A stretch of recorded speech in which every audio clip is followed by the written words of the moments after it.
This is how a balloon fest turned into a horrible disaster. In 1986, the Cleveland administration, USA, Ohio, proved once and for all that even such a seemingly harmless thing as a festive and frivolous balloon, if used unwisely, can lead to a real disaster.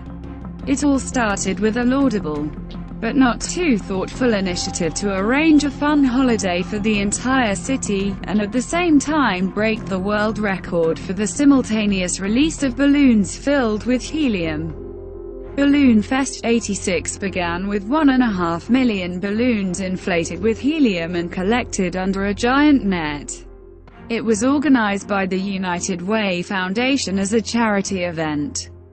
But the chaos that the launch ultimately resulted in caused more destruction than donations were raised.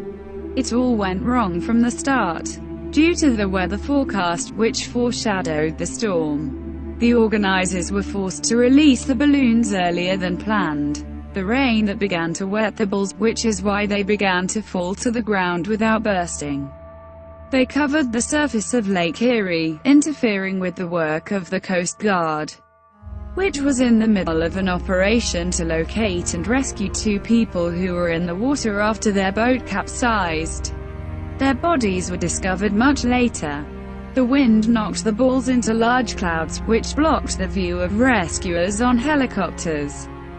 It is said that one of the rescuers later explained the failure of the mission by the fact that the head of a drowning person is almost impossible to distinguish from a floating ball. The balls also scared some expensive racing horses. Their owners subsequently won a number of lawsuits, forcing the organizers to pay the damages they suffered from the injuries sustained by the animals.